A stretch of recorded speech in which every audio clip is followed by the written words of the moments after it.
ठीक है।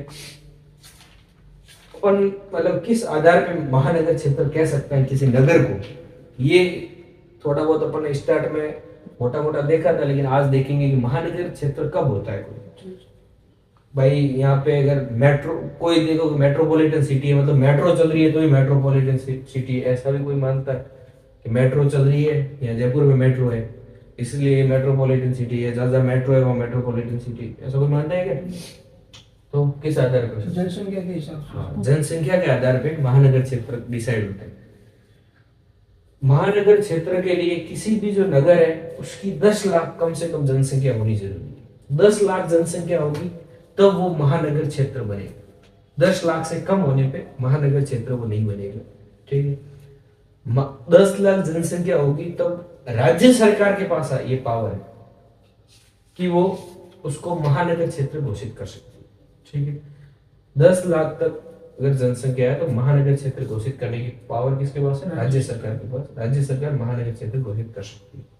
ठीक है, उसके बाद में महानगर क्षेत्र में मान लो कोई महानगर क्षेत्र है, उसमें महानगर मजिस्ट्रेट बैठते हैं, वहां कोई मैटर चल रहा है, फिर अचानक कुछ त्रासदी, मान लो कोरोना आया था, अभी कोरोना आया था, कोरोना में कई जाने गई है, जनसंख्या कम हुई है, मान लो किसी की जनसंख्या कम हो जाए 10 लाख से, तो भी क्या वो महानगर मजिस्ट्रेट रहेगा क्या?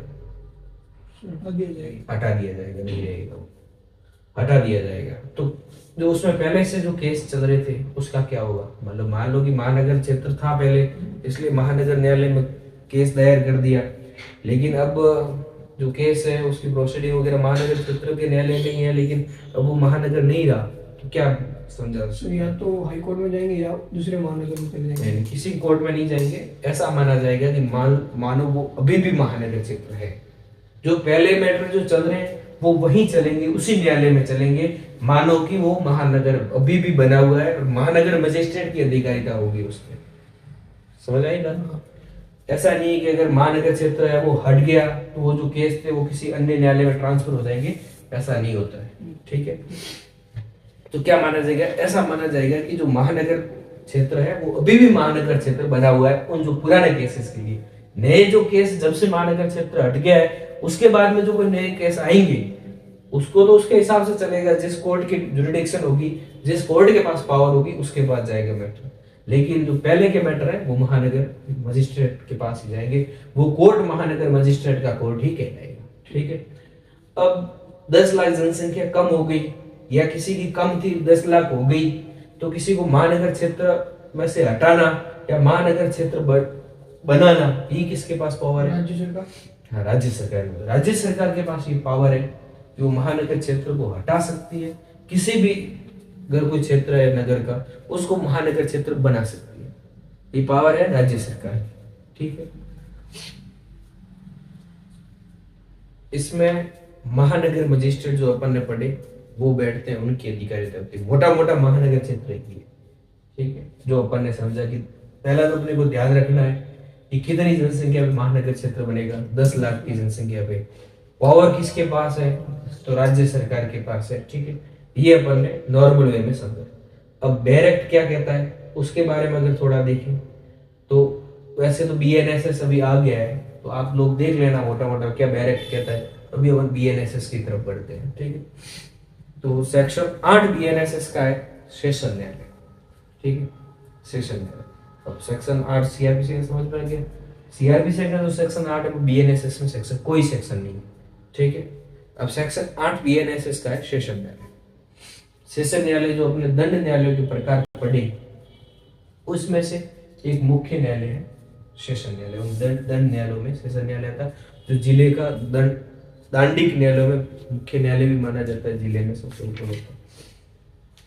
सेशन न्यायालय पर अपन ने कल प्रादेशिक खंड पढ़ा था जिसमें प्रत्येक राज्य एक सेशन खंड होगा, प्रत्येक जिले में एक सेशन खंड होगा। ठीक है, तो उसमें सेशन न्यायालय बनेगा। सेशन खंड है, प्रत्येक जिला है, तो उसमें सेशन न्यायालय बनेगा। सेशन न्यायालय की स्थापना कौन करेगी? ये पावर राज्य सरकार के पास है। सेशन न्यायालय बनाने की पावर राज्य सरकार के पास है। प्रत्येक जिले में सेशन न्यायालय, सेशन खंड में, प्रत्येक सेशन खंड में एक सेशन न्यायालय होगा जिसकी पावर राज्य सरकार के पास होती है। ठीक है, अब सेशन न्यायालय तो बन गया, तो सेशन न्यायालय में बैठेगा कौन?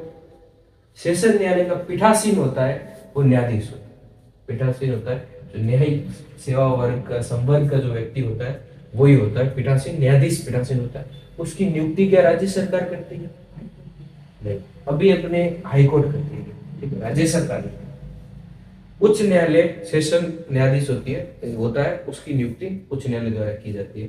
सेशन न्यायालय की नियुक्ति राज्य सरकार नहीं करती क्योंकि आरजीएस भी अपनी अभी कंडक्ट करवाती है हाईकोर्ट, ठीक है। अब तो आरजीएस भी नहीं, पहले आरपीएससी करवाती थी, लेकिन अब हाईकोर्ट नियुक्त करती है, ठीक है। हाईकोर्ट के पास और क्या क्या पावर है? वो सेशन न्यायालय है, उस सेशन न्यायालय की जो शक्ति है वो अपर सेशन न्यायाधीश को दे सकती है डीएनएस में। पहले जो सीआरपीसी में तो ये था कि सहायक सेशन न्यायाधीश को भी दे सकती है। अपर सेशन डीएनएसएस में ये है कि जो सेशन न्यायालय है उसकी सेशन न्यायाधीश की शक्ति अपर सेशन न्यायाधीश को भी दी जा सकती है, ठीक है। और इसके बाद में सेशन न्यायाधीश है, वो अपर सेशन न्यायाधीश की दूसरे खंड में अपर सेशन न्यायाधीश की भी शक्ति को प्रयोग कर सकता है। ये हाईकोर्ट ऑर्डर होती है, मतलब अपर सेशन न्यायाधीश कोई है उसको सेशन न्यायाधीश हाईकोर्ट शक्तियां दे सकती है सेशन न्यायाधीश की, और सेशन न्यायाधीश है उसको दूसरे खंड के अपर सेशन न्यायाधीश की शक्तियां भी हाईकोर्ट देती है, ठीक है। आई बात समझ में? और उसके बाद में मान लो कि कोई सेशन न्यायाधीश पद मतलब रिक्त है, उस दिन के लिए छुट्टी पे है वो, और कोई मुख्य मैटर अटका हुआ है, तो हाईकोर्ट के पास यह पावर है कि उस मैटर को या उस पावर को हाईकोर्ट किसको दे सकती है? अपर सेशन न्यायाधीश को दे सकती है। और अगर अपर सेशन न्यायाधीश नहीं है तो मुख्य न्यायिक मजिस्ट्रेट को वो शक्ति दे सकती है हाईकोर्ट। ये हाईकोर्ट के पास पावर है मोटा मोटा, ठीक है। अब अपन ने मोटा मोटा हिसाब से समझ लिया। अब अपन बैरेक्ट क्या कहता है, क्योंकि ये सेक्शन इंपॉर्टेंट है, ठीक है, तो इसलिए अपने को इसका बैरेक्ट भी ध्यान रखना बहुत जरूरी है। तो बैरेक्ट क्या कहता है थोड़ा बहुत उसको पढ़ेंगे, अपन समझेंगे।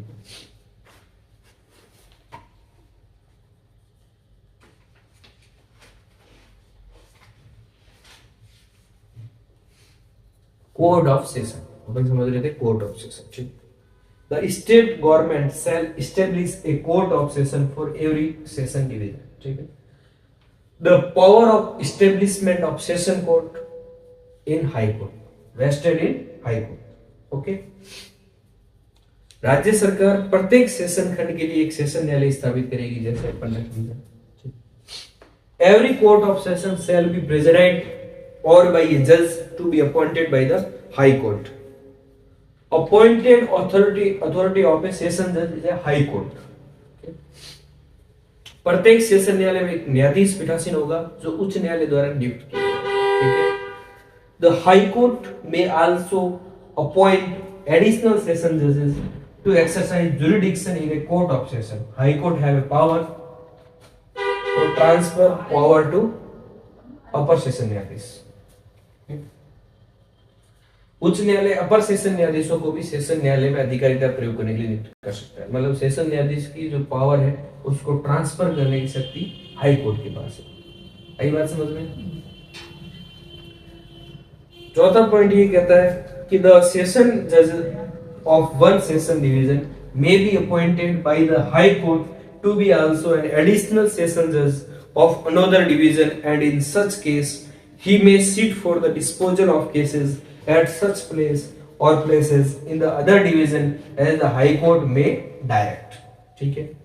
उच्च न्यायालय द्वारा एक सेशन खंड के सेशन न्यायाधीश को दूसरे खंड का अपर सेशन न्यायाधीश भी नियुक्त किया जा सकेगा, और ऐसी दशा में वो मामले को निपटाने के लिए दूसरे खंड के ऐसे स्थान और स्थानों में बैठ सकेगा जो उच्च न्यायालय निर्देश दे। मतलब उसके बैठने का स्थान क्या होगा?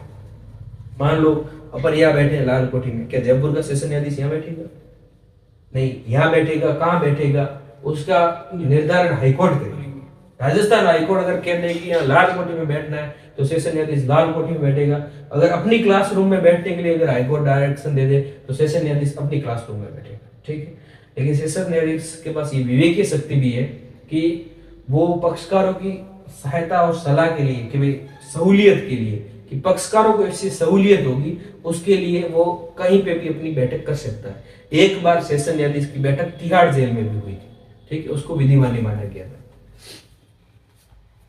Where the office of the session judges is vacant, the High Court may make arrangements for the disposal of any urgent application which is more may be made or pending before such court of session by an additional session judge, or if there be no additional session judge, by a chief judicial magistrate in the session division, and every such judge or magistrate shall have jurisdiction to deal with any such application.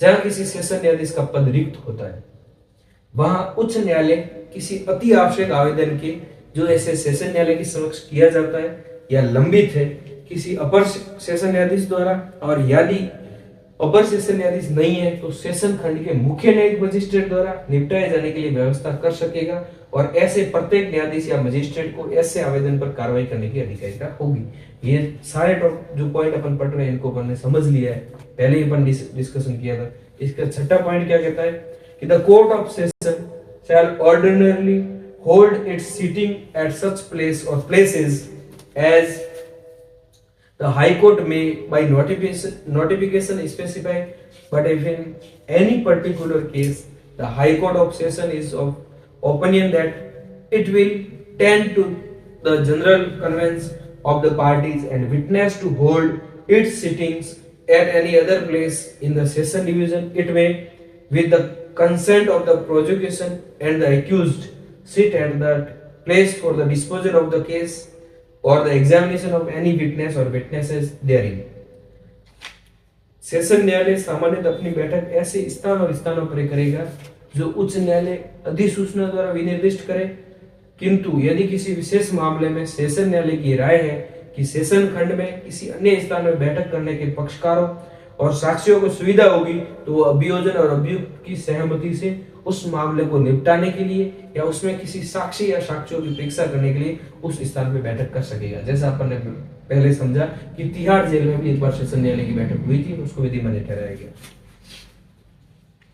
The session जज may from time to time make orders consistent with his Sanhita as to the distribution of business among such additional session judges. Session न्यायाधीश समय समय पर ऐसे अपर session न्यायाधीशों के बीच कार्य के वितरण के संबंध में इस संहिता के से संगत आदेश दे सकेगा। ठीक है, सेशन न्यायाधीश मतलब जो अपने अंडर के जो जजेस हैं, अपने अंडर जो उसके अधीनस्थ न्यायालय है, उनकी कार्य से जो कार्यभार है वो उनकी क्या प्रक्रिया चलेगी उसके लिए भी सेशन न्यायाधीश रूल्स बना सकता है। ठीक है, ये भी सेशन न्यायाधीश के पास पावर।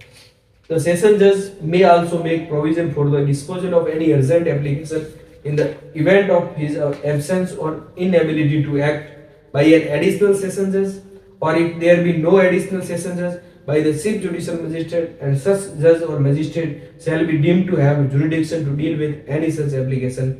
सेशन न्यायाधीश अपनी अनुपस्थिति या कार्य करने में असमर्थता की दशा में किसी अति आवश्यक आवेदन का अपर सेशन न्यायाधीश द्वारा, यदि कोई अपर सेशन न्यायाधीश नहीं हो तो मुख्य न्यायिक मजिस्ट्रेट द्वारा निपटाए जाने के लिए भी व्यवस्था कर सकता है, और समझा जाएगा कि ऐसे न्यायाधीश मजिस्ट्रेट को ऐसे आवेदन पर कार्रवाई करने की अधिकारिता है।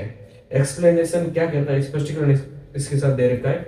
For the purpose of this Samhita appointment does not include the first appointment, posting और promotion of a person by the government to any service, or post in connection with the affairs of the union or of a state where under any law such appointment, posting or promotion is required to be made by the government.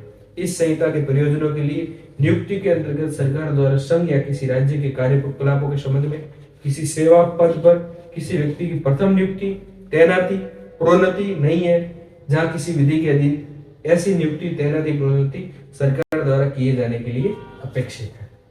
इसमें जो अपन ने मोटा मोटा समझा वही direct कहता है, direct कोई अदरवाइज नहीं कहता। जो अपन ने समझा कि सेशन न्यायाधीश है उसकी शक्ति को अपर सेशन न्यायाधीश संभाल सकता है, जो अपर सेशन न्यायाधीश है वो सेशन न्यायाधीश हो सकता है, सेशन न्यायाधीश अपर सेशन न्यायाधीश हो सकता है, और ये सब पावर है हाईकोर्ट के पास। और उसको कहाँ बैठेगा, उसकी बैठक कहाँ होगी, वो प्रेसिडाइज कहाँ करेगा, ये सब निर्धारण हाईकोर्ट करता है।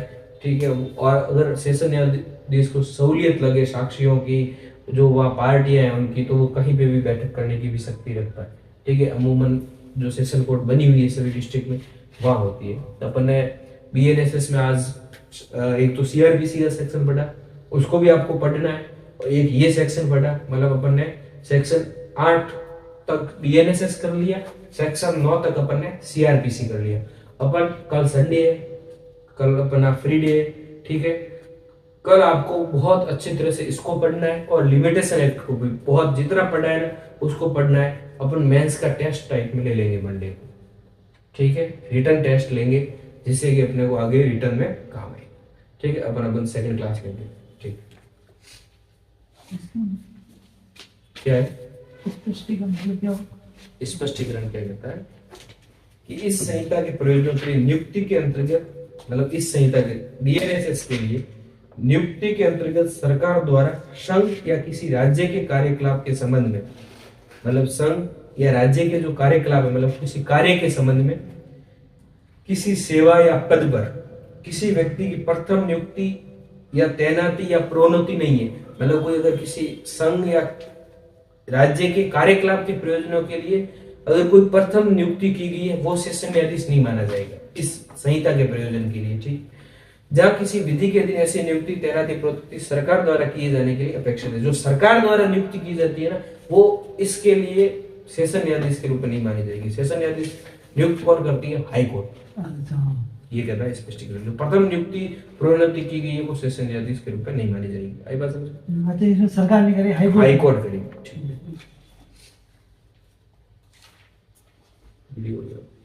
अपन अब लिमिटेशन देखेंगे।